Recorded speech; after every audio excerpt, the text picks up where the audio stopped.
Alabama urban legends are often involved around the state's Civil War history as tales of phantom fallen soldiers. The sightings are not uncommon in the area. However, these are not the only unsettling stories to haunt the state. From abandoned churches that are haunted by hellhounds to headless ghosts, Alabama folklore has a little of everything. These ghost stories will leave you sleeping with a light on.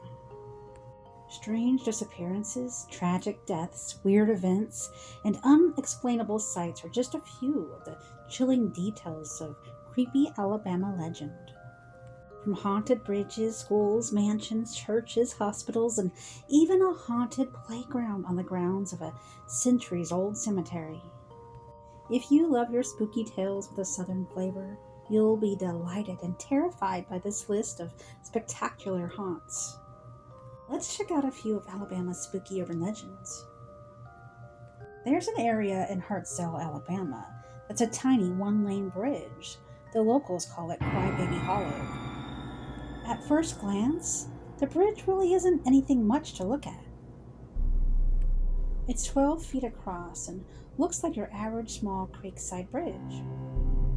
If you were driving by, you wouldn't even realize that it's a paranormal hotspot. So why is this area so haunted, and what's the story behind it? There are a few versions of the story, but apparently in the 1800s, a wagon overturned, ejecting a baby into the creek. The baby passed away, and so began the story of Crybaby Hollow.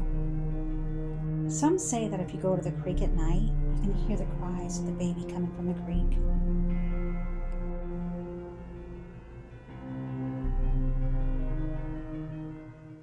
Some say if you leave a candy bar on the bridge at night and then come back in the morning, a small bite will be taken out. Others say this is just more made stories in order to give strength to the legend of paranormal activity. Paranormal hotspot or creepy urban legend. We've all grown up hearing stories of certain areas that are supposed to be haunted beyond all belief. But there are times some of these stories are made up. There are stories made up to tell around the campfire. Throughout the years, the stories gradually increase as well as certain elements. Could this be the case of Crybaby Hollow?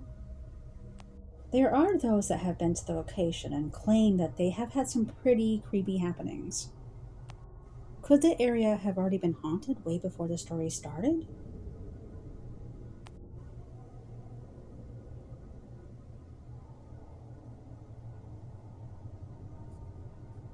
Things get spooky in Alabama as the tailgaters seek the insidious witch in the woods. The Witch in the Woods is an urban legend passed down in Bama folklore for ages. She is said to live in a shack deep within the woods of Gadsden, Alabama. Residents driving along Hens Road in Gadsden have often reported seeing a woman stating that she had sold her soul to the devil. Who is this mysterious witch, and why does she haunt the good folks of Gadsden? Here are just a few encounters of the area, as told by locals throughout the years. Hines Road is a pretty rough drive, at least it was. There's a large pond just beside the road, and it looks pretty yucky with green scum on the surface.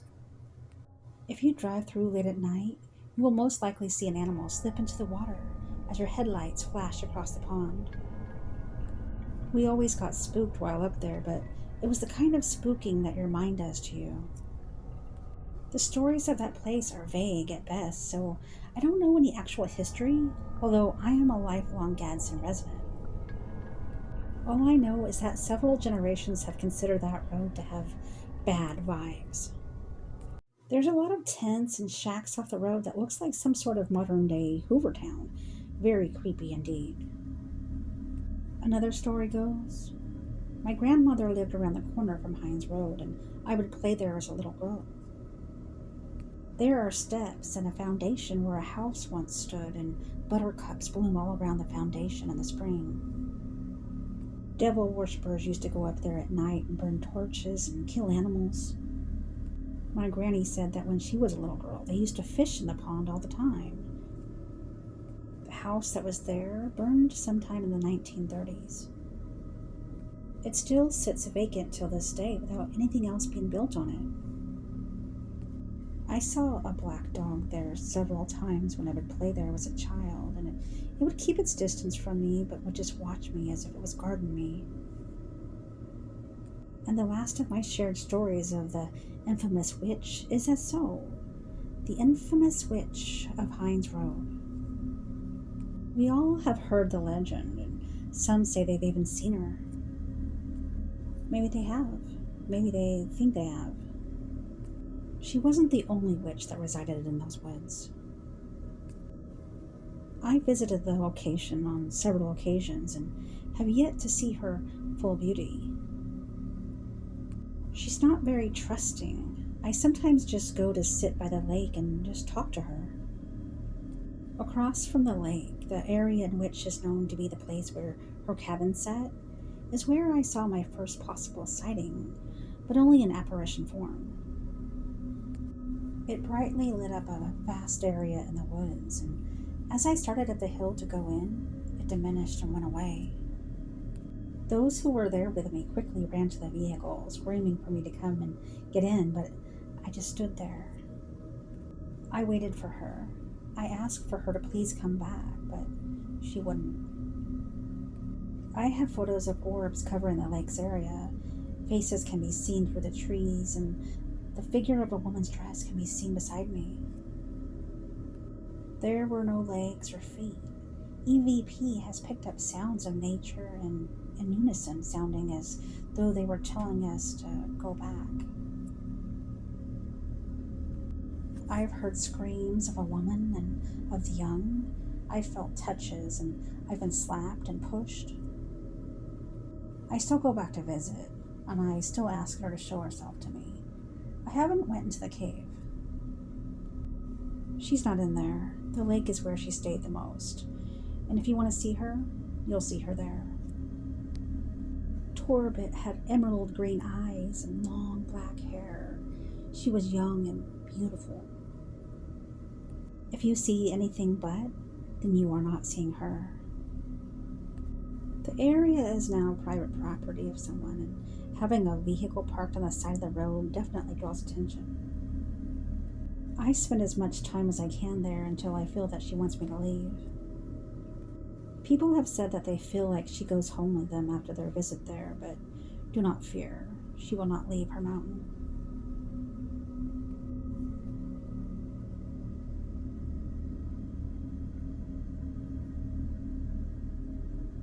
A fountain in Birmingham's 5 Point area is the stuff of legend. Called the Storyteller, the sculptural fountain was created in 1991 by local artist Frank Fleming. Although Fleming considered the local figure of a half-ram, half-man surrounded by woodland creatures to be in the southern tradition of storytelling. Some people thought the ram-headed man holding a 9-foot-long staff represents Satan, and the 5 frogs surrounding him symbolizes a pentagram. This led to tales of satanic rituals at the site, although no evidence supports the claim. Some folks look at Frank Fleming's The Storyteller sculpture and only see a human body with the head of a goat. To be fair, you don't normally find something like Ram Man, as he's known, on public art in Deep South, unless you're looking at one of Fleming's other sculptures. Is it godless New York liberal culture in Birmingham? Is it an after-midnight rendezvous for red-eyed pagans? Are the 5 frogs listening to Goat Guy really arranged at the points of a satanic pentagram? Fleming, 1940 to 2018, was an Alabama native. He sculpted animals because of Southern and older storytelling traditions employing smarty-pants creatures, and because he wanted to convey the idea of storytelling as a peaceful kingdom. He also wanted the sculptures to interest children. The storyteller sits on a stump, reading to his animal pals from an open book, holding a tall staff topped with an owl. The audience animals sit on circular platforms, and a hare rides on the back of a tortoise. 5 frogs spit water arcs crisscrossing the fountain. It's in front of a Methodist church where we would expect Christ counseling his flock rather than Ram Man. The sculpture's satanic connection is an urban legend. The only hellish thing noticed at that location is it's in the heart of Birmingham, a very busy 5-point district. Which means you have to park several blocks away in order to walk to see the sculpture.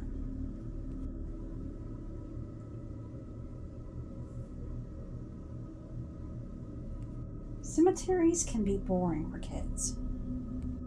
The idea of death hasn't truly sank in yet, and the cool headstones and elaborate grave markers must just seem like awesome rocks to play on. But it's not safe, and it's not respectful.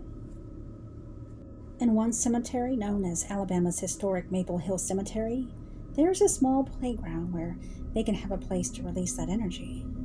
Of course, this cemetery playground sees more ghost hunters and teenagers than bored children. This playground looks much like any other, featuring a swing set and a pavilion. But this playground isn't like others. There are many stories where people can see the swings move on their own, as well as orbs or spectral figures. Legend says the spirits of the children buried in the cemetery, founded in 1822, come there to play. Some also like to repeat the legend that the spirits are of the children whom were buried in the playground following a series of abductions in the 1960s. It seems silly putting a playground on the grounds of a century-old cemetery, knowing that it would come to have a reputation more sinister than silly, but the planners put it in anyway. It is set in a low spot of the graveyard and surrounded by rocks and trees on 3 sides, making it all the more chilling. As the historic cemetery began running out of room in 2007, officials from the city of Huntsville decided to raise the play area to make more room for more burials. The locals were so outraged at the loss of their playground that a new playground was built, bringing the site back from the dead, so to speak. Today, the playground is known to locals as Dead Children's Playground, and the mundane site has hosted many supernatural sightings. As the believers would tell it, the swings can often be found to sway by themselves, and spears of cold ghost light can be seen floating around. And even the specters of little kids have been spotted having a little midnight fun. Dead Children's Playground, where kids can have the time of their afterlife. The modern city also has its share of legends and folklore, one of them involving the ghost of Sally Carter and Cedarhurst Mansion.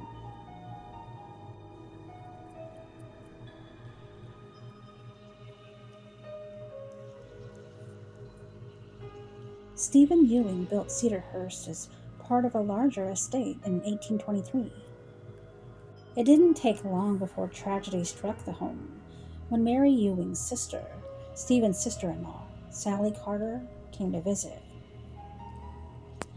Sally, just 3 weeks shy of her 16th birthday, became ill and succumbed to her illness on November 28th of 1837. She was buried in the family cemetery on the estate's ground with her tombstone reading, "My flesh shall slumber in the ground, till the last trumpet's joyful sound. Then burst the chains with sweet surprise, and in my Saviour's image rise." Stories say that Sally loved the estate, and that's the reason that some say her presence is still there today. The legend began in 1919 when a 17-year-old boy visiting from nearby Dothan slept outside Sally's bedroom. There was a storm during that night. Yes, a dark and stormy night. The teenager claimed to have dreamed that Sally visited him and asked him to prop up her headstone. When he awoke the next morning, he told his family about the dream and said he was going to go visit Sally's grave. Strangely enough, Sally's tombstone had toppled over during the storm. Other stories claim that Sally still walks the halls and grounds of Cedarhurst Mansion. A guard claims to have heard Sally walking upstairs one night. After her shift ended, the guard realized that she had lost some money while doing rounds. After searching the grounds in vain, the guard gave up on finding the money. It was then that she heard footsteps following her, and her flashlight began flickering. When she returned to the guardhouse, the flashlight flickered brightly and shone directly on the cash that she had given up for gone. Another person who knew both families who lived in the mansion had a friend who slept in Sally's room. The friend said that doors opened and closed by themselves, and covers were snatched off the bed, and the lights turned on and off.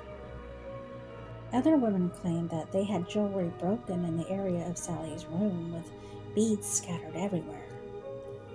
The stories drew much attention and many visitors to the area, especially to see Sally's grave. In 1982, the family had her body exhumed and relocated to an undisclosed location in Maple Hill Cemetery. Today, Cedarhurst Mansion is now part of a gated community, with a home serving as a clubhouse. Sources say Sally's bedroom has been preserved and visitors aren't allowed. Those wishing to catch a glimpse of Sally can always purchase one of the many condominiums.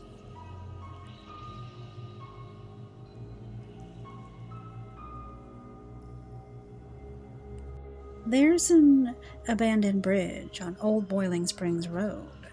Here's the story on how it earned its name. Now, legend says if you stop on the bridge and turn around, the road behind resembles fiery gates of hell. According to locals, the bridge is in fact haunted. Many years ago, a young couple lost their lives on this bridge. On a dark night, if you stop on the bridge and turn off all the lights, a member of the dead couple will get into your vehicle, leaving a wet spot on the seat. Supposedly, the water filters fast into the seat, leaving evidence of the presence of the couple that had lost control of their car and drowned in the water below many years ago. These days, the rusting bridge has been deemed unsafe.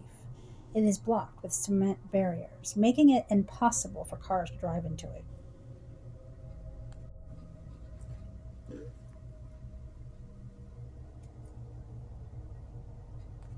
For mothers wanting their children to hurry home at dark, the legend of the witch-like Huggin' Molly was a helper. For children, she was downright frightening. Legend claims a phantom woman would appear to children, but only at night. She would squeeze them tightly and then scream in their ears. She never harmed them, other than perhaps causing some ringing in their ears. The figure was as much as 7 feet tall, wearing dark clothing and a wide-brimmed hat. One version of the story claims Molly was the ghost of a woman who had lost an infant who dealt with a tragedy by hugging local children.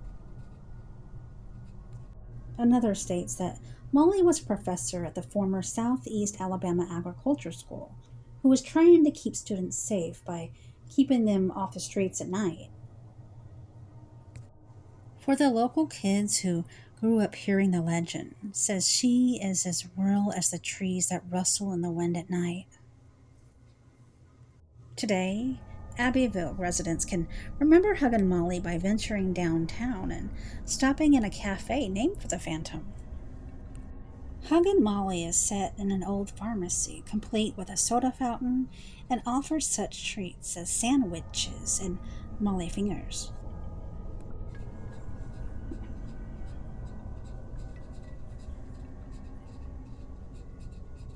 Farmers reported spotting giant serpents in the Tennessee River as far back as 1822, when Buck Sutton was fishing in Van's Hole in a branch of the river across from the Tennessee line. He spotted an undulating 25-foot-long creature and told friends The thing was monstrous. It was the creature. I could see the thing as clear as day, reported Sutton. Sutton was panicked. Everyone knew those who saw the serpent were cursed, as the legend foretold. Sutton died a few days after the sighting. Many others whose experiences mirrored Sutton's passed after their sightings of the creature. Billy Burns died in 1827 after seeing the serpent, and Jim Wyndham in 1829. In 1877, reports appeared in the Gadsden Times of sightings of serpents in the Coosa River, a tributary of the Alabama River. Legend or not, the Alabama River creature has left a lasting impact on the community. The stories and encounters surrounding this creature have become part of the local folklore, and it will be passed down through the generations.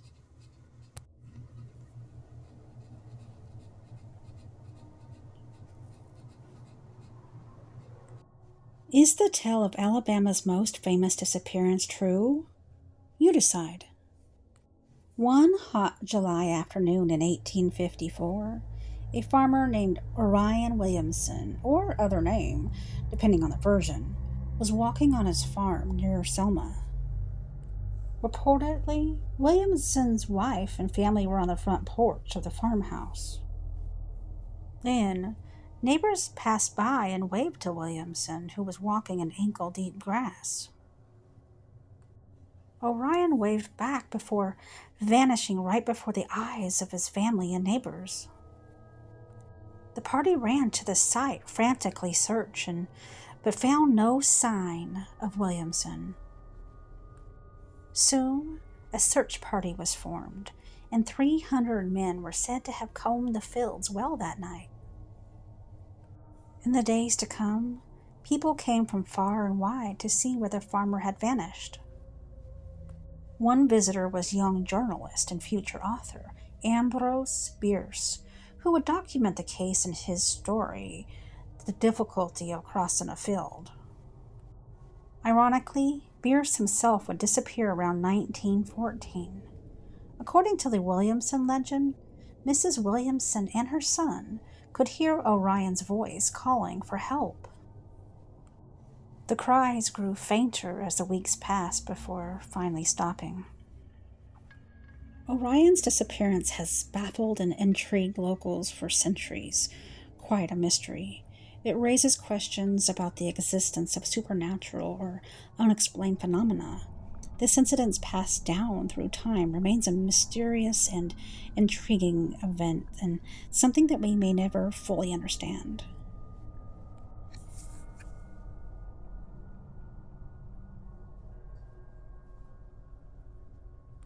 According to legend, Consolation Cemetery near Red Level is home to red-eyed hellhounds and a shrieking banshee, as well as a haunted outhouse. Some legends seem to have transferred to nearby Oakey Street Methodist Church, where people say they've heard the marching of a ghostly Confederate Union and witnessed a ghost rider in a black 1964 Ford truck.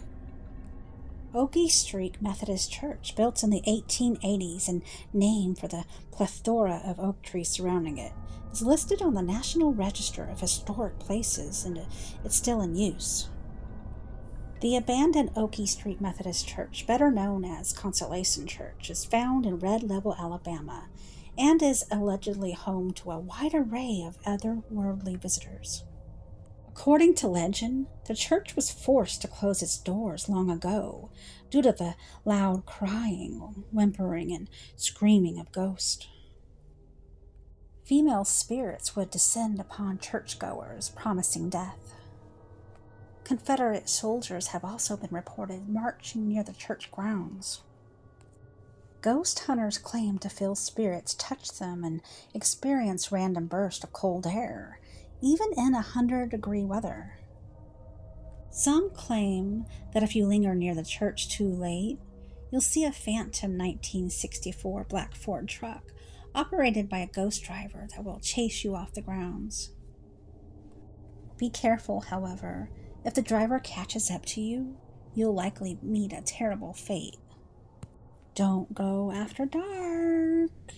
Well, I guess that's the best time to go.